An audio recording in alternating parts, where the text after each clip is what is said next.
ನೂತನ ಕಟ್ಟಡದ ಉದ್ಘಾಟನೆ ಸಮಾರಂಭದಲ್ಲಿ ಉಪಸ್ಥಿತಿರುವಂಥ ಈ ಸಂಸ್ಥೆಯ ಅಧ್ಯಕ್ಷರಾದ ಸೈಯದ್ ಅಜಂಪೀರ್ ಖಾದ್ರಿ ಅವರೇ, ಕಾರ್ಯಕ್ರಮದ ಅಧ್ಯಕ್ಷಸ್ಥಾನ ವಹಿಸಿರುವಂಥ ರಾಜು ಸೇಠ್ ಅವರೇ, ಲಕ್ಷ್ಮಣರಾವ್ ಚಿಂಗ್ರೆ ಅವರೇ, ಸುನೀಲ್ ಹನುಮಣ್ಣ ಅವರೇ ಮತ್ತು ವೇದಿಕೆ ಮೇಲಿರುವಂಥ ಎಲ್ಲ ಇಲಾಖಾ ಚಂದ್ರಕಾಂತ್ ಪಾಟ್ಲ ಅವರೇ, ಚಿಕ್ಕಾಡೆ ಅವರೇ, ಕೇರೆ ಅವರೇ, ಸ್ವಾಮಿ ಅವರೇ, ತಿಪ್ಪಣ್ಣ ಮಾದರ್ ಅವರೇ, ವಿನೋದ್ ಅವರೇ, ಮಾರುತಿ ಅವರೇ, ಇನ್ನು ಅನೇಕ ಸಂಸ್ಥೆಯ ಎಲ್ಲ ಹಿರಿಯ ಕಿರಿಯ ಅಧಿಕಾರಿಗಳೇ, ಈ ಕಾರ್ಯಕ್ರಮ ಭಾಗವಹಿಸಿದ ಎಲ್ಲ ಆತ್ಮೀಯರೇ ಮತ್ತು ಮಾಧ್ಯಮದ ಮಿತ್ರರೇ, ಈಗಾಗಲೇ ಅಧ್ಯಕ್ಷರು ಮತ್ತು ಅಧಿಕಾರಿಗಳು ಈ ಕಟ್ಟಡದ ಮಹತ್ವ ಮತ್ತು ನಾವು ಮಾಡುತ್ತಿರುವಂಥ ಕಾರ್ಯದ ಬಗ್ಗೆ ಹೇಳುವಂಥ ಪ್ರಯತ್ನವನ್ನು ಮಾಡಿದ್ದಾರೆ. ಬೆಳಗಾವಿಯಲ್ಲಿ 1965ರಲ್ಲಿ ಕಿಲ್ಲಾ ಪ್ರದೇಶದಲ್ಲಿ ಪ್ರಾರಂಭ ಒಂದು ಸಣ್ಣ ಕಟ್ಟಡದಲ್ಲಿ ಬೆಳೆದಂಥ ಈ ಸಂಸ್ಥೆ ಇವತ್ತು ಭಾಳ ದೊಡ್ಡದ ಹೆಮ್ಮರವಾಗಿ ಬೆಳೆದಿದೆ. ಅದರ ಜವಾಬ್ದಾರಿ ಕೂಡ ಭಾಳಷ್ಟಿದೆ. ಅದು ಚಿಕ್ಕ ಗ್ರಾಹಕರಿರ್ಬೋದು, ರೈತರಿರ್ಬೋದು, ದೊಡ್ಡ ಉದ್ದಿಮೆದಾರರಿರ್ಬೋದು, ನಾನಾ ಬಗೆಯ ಸಮಸ್ಯೆಗಳನ್ನು ವಿದ್ಯುತ್ ಪೂರೈಕೆ ಮಾಡೋ ಮೂಲಕ ಇವತ್ತು ದೇಶ, ರಾಜ್ಯ, ರಾಷ್ಟ್ರ ಕಟ್ಟುವಂಥ ಪ್ರಯತ್ನ ಕೆ.ವಿ. ಮೇಲಿದೆ. ಕೇವಲ ಕರೆಂಟ್ ಕೊಡೋದು ಅಷ್ಟೇ ಅವ್ರ ಜವಾಬ್ದಾರಿ ಇಲ್ಲ, ಭಾಳಷ್ಟು ಉದ್ಯೋಗ ಸೃಷ್ಟಿಗಳಾಗ್ತಾವೆ. ನಮ್ಮ ಆರ್ಥಿಕ ಪ್ರಗತಿ ಆಗೋದ್ರಿಂದ ಕೂಡ ಇನ್ನೊಂದು ಅವ್ರ ಮೇಲೆ ಜವಾಬ್ದಾರಿ ಇರುವಂಥ ಸಕಾಲಕ್ಕೆ ವಿದ್ಯುತ್ತನ್ನು ಸರಬರಾಜು ಮಾಡ್ತಾರೆ.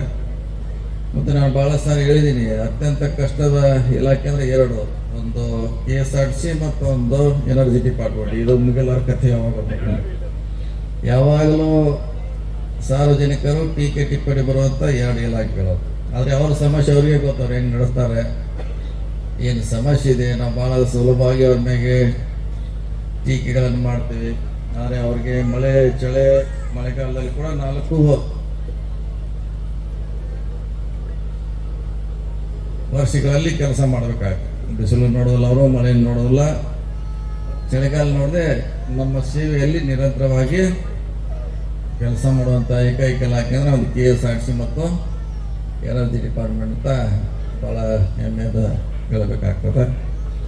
ಸೊ ನಮ್ಮ ಅಧ್ಯಕ್ಷ ಬಂದ ಮೇಲೆ ಸಾಕಷ್ಟು ಇಲಾಖೆಯಲ್ಲಿ ಪ್ರಗತಿ ಮಾಡ್ತಿದ್ದಾರೆ.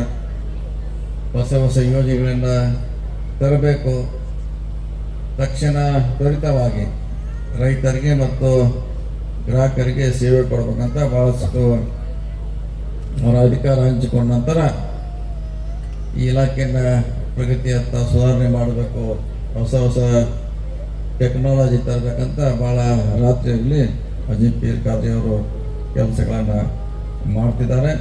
ಇವತ್ತು ವಿಶೇಷವಾಗಿ ಸುಮಾರು 18,800 ಹೊಸ ಕಟ್ಟಡವನ್ನು ಲೋಕಾರ್ಪಣೆ ಮಾಡ್ತಾ ಇದ್ವಿ. ಇದಾಗೋದ್ರಿಂದ ನಮ್ಮ ಅಧ್ಯಕ್ಷ ಹೇಳಿದಂಗೆ ಅಷ್ಟೇ ರೀತಿಯಿಂದ ಸೇವೆ ಕೂಡ ಮಾಡಬೇಕಂತ ವಿನಂತಿಯನ್ನು ಮಾಡಿದ್ದಾರೆ. ಆ ಕಟ್ಟಡ ಎಷ್ಟು ಸುಂದರವಾಗಿದೆ ಅಷ್ಟೇ ನಮ್ಮ ಕಾರ್ಯವೈಖರಿ ಕೂಡ ಸುಂದರವಾಗಿರ್ಬೇಕಂತ ನಾವೆಲ್ಲ ಬಯಸ್ತಾ ಇದ್ವಿ. ಈಗಾಗಲೇ ತಾವು ಒಳ್ಳೆ ಕೆಲಸ ಮಾಡ್ತಾ ಇದ್ದಾರೆ. ನಿಮ್ಮಲ್ಲಿ ಸಿಬ್ಬಂದಿ ಕೊರತಿದೆ, ಭಾಳಷ್ಟು ಸಮಸ್ಯೆಗಳಿದ್ರು ಕೂಡ ನಿಮ್ಮ ಇರುವ ಆರ್ಥಿಕ ಸವಲತ್ತುಗಳಲ್ಲಿ ಒಳ್ಳೆಯ ಸರ್ವಿಸ್ ಕೊಡುವಂಥ ಪ್ರಯತ್ನ ಆಗ್ತಾ ಇದೆ.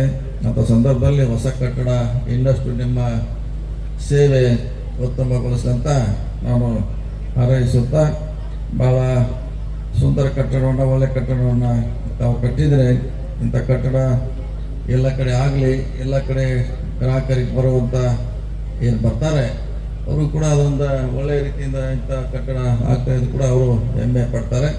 ಅದೇ ರೀತಿಯಲ್ಲಿ ಕೂಡ ಅವರ ಕೆಲಸಗಳನ್ನು ಕೂಡ ಮಾಡುವಂಥ ಪ್ರಯತ್ನ ಮಾಡೋಣ ಮಾತನ್ನು ಹೇಳ್ತಾ, ನಮ್ಮ ಖಾದ್ರಿ ಅವರ ಕಾಲಾವಧಿಯಲ್ಲಿ ಈ ಸಂಸ್ಥೆ ಇನ್ನೂ ಹೆಚ್ಚು ನಮಗೆ ಉಪಯುಕ್ತ ಆಗಲಿ, ಸೇವೆ ಸಿಗಲಿ. ಈಗಾಗಲೇ ಅವ್ರು ನೇರವಾಗಿ ರೈತರ ಜೋಡಿ ಮಾತಾಡ್ತಾರೆ. TC ಕೂಡ ಅವ್ರು ನೇರವಾಗಿ ಕೊಡುವಂಥ ಸಾಕಷ್ಟು ಪ್ರಯತ್ನವನ್ನು ಮಾಡಿದ್ದಾರೆ ಮತ್ತು ಕೊಡುವಂಥ ಪ್ರಯತ್ನ ಕೂಡ ಮಾಡಿದ್ದಾರೆ. ಆ ಸೇವೆ ಮುಂದುವರಲಿ ಅಂತ ಅಷ್ಟೇ ಹೇಳುತ್ತಾ ಇವತ್ತು ಈ ಕಾರ್ಯಕ್ರಮ ಭಾಗವಂತ ಎಲ್ಲ ಆತ್ಮೀಯರಿಗೆ ಹೊಂದಿಸಿ ನನ್ನ ಮಾತು ಮುಗಿಸು. ನಮಸ್ಕಾರ ಎಲ್ಲರಿಗೂ.